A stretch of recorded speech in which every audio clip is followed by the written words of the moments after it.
my son was bullied at school because of, ethnicity. You think it's a modern world. You're in New York. How can people? But they're still doing it. But what had happened was it woke up all the stuff that happened to me as a kid. Being picked on all the time. You're playing stickball with your friends and you beat them, and all of a sudden, you're the spick. Get out of my country.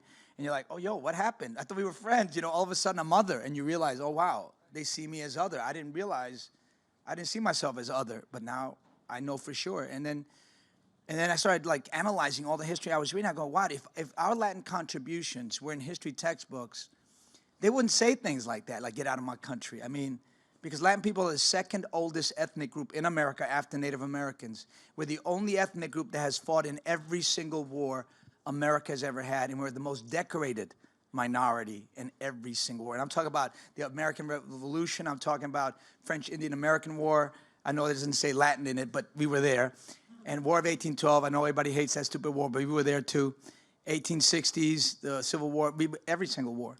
And now, one of the things that you kind of talk about in the play is that getting all of this information didn't necessarily help you find peace with this feeling of being othered. It made you kind of even angrier, and there was another way. But in a good way, like a good anger, not an anger that you just like, oh, I hate life. No, it made me angry in a good way that, wow, how was all this information kept from me and kept from Americans?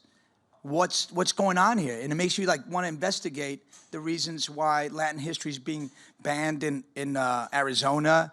Why in some People's History of the United States is being banned in other states, in a couple states. The book. I was talking about Latin history. Latin history entirely is being... Yes, it's being banned in Arizona. Teachers in some parts of Texas are only allowed to teach Latin history one day of the year. And then, yes, Howard Zinn's amazing book of People's History of the United States, they're trying to ban it, I think is in either Kansas, or Arkansas, one of those places that we don't want to go to. Any place that's banning Howard Zinn's book is not a place I want to visit. I mean, you're not getting my money. They're banning Latin history in Arizona? Like, yeah.